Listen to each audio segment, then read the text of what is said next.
Hi viewers. இந்தியாவில் மட்டும் இல்லைங்க, உலகம் ஃபுல்லாகவே தமிழ் கடவுள் முருகன் அவர்கள் இருக்கார் இல்லைங்களா, அவரோட கையில் பார்த்தீங்கன்னா வேல் தாங்க இருக்கும். பட் நான் சொல்கிற கோவிலில் போய் பார்த்தீங்கன்னா முருகன் அவர்களோட கையில் வந்து வில் இருக்குங்க. ஒரு கையில் வில்லும் இன்னொரு கையில் வந்து 7 அம்புகளோட காட்சி தராருங்க. அதாவது நம்ம ராமர் கையில் இருக்கு இல்லைங்களா வில்லு, அந்த வில்லோட காட்சி தராருங்க.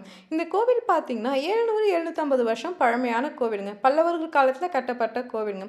ஃபர்ஸ்ட் இந்த கோவில் எங்கே இருக்குது, இந்த கோவிலோட சிறப்புகள் என்னென்ன, இந்த கோவிலில் இருக்க முருகன் கையில் ஏன் வில் இருக்குது அப்படின்றதெல்லாம் வந்து டீட்டெயிலாக வீடியோவில் பார்க்கலாம் வாங்க.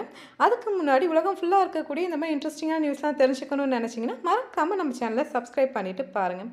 ஃபஸ்ட்டு இந்த கோவில் எங்கே இருக்குது அப்படின்னு சொல்லி பார்த்தோம்னா கடலூர் டிஸ்ட்ரிக்டில் இருக்கக்கூடிய நெய்வேலியில் தாங்க இந்த கோவில் இருக்குது. நெய்வேலி அப்படின்னாலே நம்மள நிறைய பேருக்கு ஞாபகம் வரது வந்து பழுப்பு நிலக்கரி, அதை பயன்படுத்தி அங்கே வந்து மின்சாரம் தயாரிக்கிறாங்க அப்படின்றது தாங்க நமக்கு ஞாபகம் வரும். அங்கே நிலக்கரி மட்டும் ஸ்பெஷல் இல்லைங்க, இந்த கோவிலும் இன்னொரு ஸ்பெஷல் தாங்க.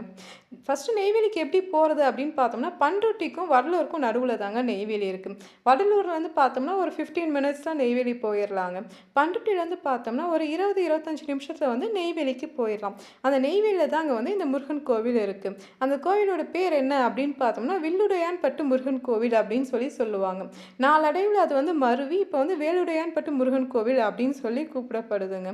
பட் இந்த கோவில் பார்க்கறதுக்கு வந்து ரொம்ப சாதாரணமாக இருக்குங்க. பட் இதோட ஹிஸ்ட்ரிலாம் பார்த்தோம்னா ரொம்பவே பெருசுங்க. கோவிலில் இருக்க முருகன் பார்த்தோம்னா வேடுவ கோலத்தில், அதாவது வேடன் கோலத்தில் சடாமுடியுடன், சிவனுக்கு இருக்கு இல்லைங்களா சடாமுடி, அந்த மாதிரி சடாமுடியோட பார்த்தீங்கன்னா ஒரு கையில் வந்து வில்லுலோடையும் இன்னொரு கையில் பார்த்தீங்கன்னா 7 அம்புகளோட வந்து காட்சி அளிக்கிறாருங்க. இது ஒரு ஸ்பெஷலாக இன்னொன்று என்னன்னு பார்த்தீங்கன்னா மற்ற கோவில்களெல்லாம் பார்த்தீங்கன்னா ஒவ்வொரு சிலைகளும் தனித்தனியாக இருக்கும். இப்போ வள்ளியோட சிலை தனியாக இருக்கும், முருகன் சிலை தனியாக இருக்கும், தெய்வானை அவர்களோட சிலை வந்து தனியாக இருக்கும்.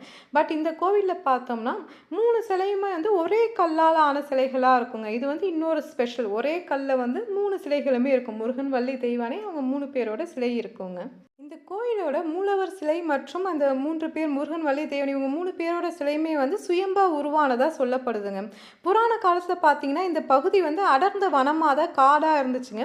அந்த காட்டில் வந்து முருகப்பெருமான தரிசனம் வேண்டி வந்து முனிவர்களும் தேவர்களும் வந்து அந்த காட்டில் வந்து தவம் செஞ்சாங்களாம் நீண்ட நாட்களாம். அவங்க தவம் செஞ்சாங்க இல்லையா, அவங்களுக்கு பாதுகாப்பாக வந்து வேடன் உருவத்தில் முருகன் வந்து பாதுகாப்பு அளித்தாங்க அப்படின்னு ஒரு கதை சொல்லப்படுதுங்க. இன்னொன்று பார்த்தோம்னா வள்ளி அவர்கள் இருக்காங்க இல்லையா, அவங்கள வந்து கல்யாணம் பண்ணிக்கிறதுக்காக முருகன் வந்து வேடன் உருவம் தரித்து வில் அம்போட வந்தார் அப்படின்ற மாதிரி 2 விதமாக இந்த கதைகள் வந்து சொல்லப்படுதுங்க புராண காலத்தில். அவர்களோட தவத்துக்கு இயங்கிய முருகப்பெருமான் வந்து ஃபஸ்ட்டு ஜோதியாக வந்து காட்சி அளித்தாங்க அப்படின்னும், அதுக்கப்புறம் வந்து வில்லும் அம்பும் ஏந்திய வேடனாக வந்து காட்சி அளித்தாங்க அப்படின்ற மாதிரி சொல்லப்படுதுங்க. முருகன் தரிசனம் கிடைச்சோன்னே வந்து அந்த இடத்துல வந்து கோவில் கட்டி அந்த காலகட்டத்தில் வந்து வழிபட்டுட்டு வந்திருக்காங்க.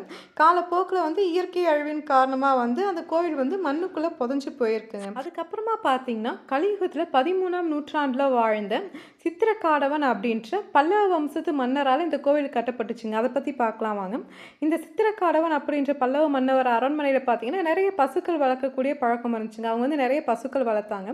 அந்த பசுக்கள்லாம் வந்து பகலில் மேய்ச்சலுக்கு போயிட்டு திரும்ப அரண்மனைக்கு வந்து அங்கே பால் கறக்கிறதே இல்லைங்க. பால் தராமல் இருக்கவும் இது கண்டினியூவாக நடந்துகிட்டே இருக்குது. இது நடந்துகிட்டே இருக்கப்போ அந்த மன்னனுக்கு சந்தேகம் வந்து ஒரு நாள் அந்த மாடுகளை வந்து பின்தொடர்ந்து போகிறாரு. அங்கே போய் பார்த்தா அந்த பசுக்கள் எல்லாம் அந்த வனத்துக்கு போனோன்னு தானாகவே ஒரு இடத்துல ஒரு புதருக்கு பக்கத்தில் போய் பால் கறக்க ஆரம்பிக்குதுங்க. இதை பார்த்தோன்னே அவருக்கு வந்து ரொம்ப ஆச்சரியமாக இருந்திருக்கு. அதுக்கப்புறமா இவர் என்ன பண்ணியிருக்காரு, அங்கே என்ன இருக்குது அப்படின்னு தெரிஞ்சுக்கிறதுக்காக ஒரு மண்வெட்டியை எடுத்து அந்த இடத்த வந்து தோண்டி பார்த்துருக்காரு. அப்போ வந்து திடீர்னு நிறைய ரத்தம் பிளட் வர ஆரம்பிச்சிருக்கு. அதை பார்த்தோன்னே அவர் ஷாக் ஆகிட்டு இங்கே என்னவோ இருக்குன்ற மாதிரி தோண்டி பார்த்தா உள்ளே வந்து அந்த ஒற்றை கல்லாலான 3 சிலைகள் முருகன், வள்ளி, தெய்வானை அவர்களோட சிலை இருக்குது. அந்த முருகனோட சிலை பார்த்திங்கன்னா இவர் மண்வெட்டியால் வெட்டுறப்ப அந்த முருகனோட தோலில் வந்து காயம் ஏற்பட்டு அதனால அந்த இடத்துல வந்து பிளட்டு வந்ததாக வந்து சொல்லப்படுதுங்க. அதுக்கப்புறமா அதை பார்த்த அந்த மன்னன் வந்து அந்த இடத்துலையே வந்து முருகனுக்கு வந்து கோவில் கட்டுறாருங்க. கோவில் தாங்க வில்லுடையான்பட்டு முருகன் கோவில். இந்த கோவில் வந்து இந்து சமய அறநிலைத்துறையோட கட்டுப்பாட்டில் இருந்தாலுமே என்எல்சி நிர்வாகம் தாங்க இந்த கோவிலை வந்து கவனிச்சுட்டு வராங்க. இந்த கோவிலோட மூலவர் பார்த்திங்கன்னா மண்ணில் சுயம்புவாக தோன்றினார் இல்லைங்களா, அதே மாதிரி தான் இந்த கோயிலோட உற்சவர் பார்த்திங்கன்னா கடலில் கிடச்சதாக சொல்லப்படுதுங்க. கடலில் மீனவர்கள் மீன் பிடிக்க போனப்போ அவங்களால கண்டெடுக்கப்பட்டு வழிபாட்டுக்காக இந்த கோயிலில் வந்து வைக்கப்பட்டதாக சொல்லப்படுதுங்க. இந்த கோவில்ல வந்து பங்குனி உத்திர திருவிழாவ தான் வருஷம் வருஷம் வந்து ரொம்பவே விசேஷமானதுங்க. டோட்டலா பார்த்தீங்கன்னா, இந்த திருவிழா வந்து 12 நாள் நடக்குங்க. பங்குனி உத்திரத்துக்கு 10 நாள் முன்னாடி வந்து இந்த கோவில்ல கொடி ஏத்தப்படும். அதுக்கப்புறம் 12 நாள் வந்து இந்த திருவிழா நடக்குங்க. ஒவ்வொரு நாளும் ஒவ்வொரு விதமான திருவிழா அங்க நடந்துட்டுருக்கும். ஒரு நாள் முருகன் தெய்வானை கல்யாணம் நடக்கும். இன்னொரு நாள் பார்த்தீங்கன்னா, வள்ளி முருகன் கல்யாணம் நடக்கும். அங்க ஒரு பெரிய தேர் இருக்குங்க. அந்த தேர் இழுக்கிற திருவிழா வந்து ஒரு நாள் நடக்கும். அப்புறம் பங்குனி உத்திரத்தன்னைக்கு பார்த்தீங்கன்னா, லட்சக்கணக்கான மக்கள் வந்து அங்க வேண்டுதல் வச்சிருப்பாங்க. அது நிறைவேறினதுக்கு அப்புறமா, அந்த வேண்டுதல் நிறைவேறுத்ததுக்காக பால் குடம் எடுத்து வருவாங்க. காவடி எடுத்து வருவாங்க. காவடினா 1, 2 அந்த மாரிலாம் இல்லங்க. கிட்டத்தட்ட ஒரு 10,000 பேருக்கு மேல காவடி அங்க எடுக்க ஆயிரக்கணக்கான மக்கள் வந்து காவடி எடுத்துட்டு வருவாங்க. பால் குடம் எடுத்துட்டு வருவாங்க. இதெல்லாமே வந்து அந்த பங்குனி உத்திரம் ஃபுல்லா விடிய விடிய வந்து இது நடந்துட்டே இருக்குங்க. அதேமாரி பங்குனி உத்திரத்து அன்னைக்கு பார்த்தீங்கன்னா, நெய்வேலி ஃபுல்லாவே கோயில் நிர்வாகம் சார்பா, அப்புறம் என்எல்சி சார்பா, அப்புறம் தனிப்பட்ட முறையில மக்கள்லாம் இருக்காங்களே, அவங்க சார்பான்னு சொல்லி நெய்வேலியில எங்க போனீங்கனாலும் நெய்வேலி ஃபுல்லாவே அன்னைக்கு அன்னதானம் நடக்குங்க. நெக்ஸ்ட் பார்த்தோம் அப்புட்னா, தெப்பத்தேர் திருவிழான்னு சொல்லுவாங்க. அதாவது பங்குனி உத்திரம் முடிஞ்சு அடுத்த நாள் பார்த்தீங்கன்னா, அந்த கோயிலுக்கு பக்கத்திலேயே தெப்பக்குளம் இருக்கு. அந்த கோவில்ல வந்து ஏற்கனவே உற்சவர் சொன்னேன் இல்லைங்களா? அந்த உற்சவர் சிலைய வந்து தேர் அலங்காரம் பண்ணி, அந்த தெப்பக்குளத்த சுத்தி 3 முறை வந்து சுத்தி வருவாங்க. அது வந்து தெப்பத்தேர் திருவிழான்னு அங்க சொல்லுவாங்க. பங்குனி உத்திரத்துக்கு அப்புறம் ரொம்ப பெருசா கிராண்டா செலிப்ரேட் பண்றது அந்த தெப்பத்தேர் திருவிழாங்க. நெக்ஸ்ட் பார்த்தோம் அப்புட்னா, கந்தசஷ்டி நாள் அன்னைக்கு பார்த்தீங்கன்னா, இந்த முருகன் கோவில்ல வந்து குழந்தை இல்லாதவங்க, கல்யாணம் ஆகாதவங்க வந்து இந்த முருகன்ட்ட வந்து வேண்டிட்டு போனா, குழந்தை இருக்கும், கல்யாணம் ஆகும் அப்படின்னு மக்களால வந்து ஸ்ட்ராங்கா நம்பப்படுது அங்க. அப்புறம் பார்த்தீங்கன்னா, நோயால பாதிக்கப்பட்ட இருக்காங்க இல்லையா? அவங்கலாம் வந்து அந்த கோயிலுக்கு முன்னாடி ஒரு கொடிமரம் இருக்கு. அங்க வந்து கல் உப்போட மிளகு கலந்து அங்க போட்டா அவங்களோட நோய் சரியாயிடும் அப்படின்ற மாரி அவங்களால அங்க நம்பப்படுதுங்க. இந்த கோவில் வந்து தினமுமே பார்த்தீங்கன்னா, ஆகம விதிமுறைப்படி வந்து 6 கால பூஜைகள் வந்து அங்க நடைபெற்றுட்டு இருக்குங்க.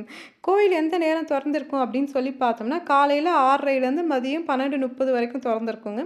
அதே மாரி ஈவினிங் பார்த்தீங்கன்னா, 4:30லேருந்து ஒரு 8:30 வரைக்குமே கோயில் ஓப்பன்ல தாங்க இருக்கும். இந்த கோயில்ல தினமுமே மதியம் பார்த்தீங்கன்னா, அன்னதானம் நடைபெறுங்க. இப்ப இந்த வேண்டுதல்லாம் வைக்கிறாங்கல்ல, அவங்களோட வேண்டுதல் நிறைவேறிச்சுன்னா, அங்க வந்து அன்னதானம் பண்றாங்கங்க. இந்த அன்னதானம் மூலியமா ஆதரவற்ற நெறைய பேர் வந்து அங்க பயன்பெறாங்க.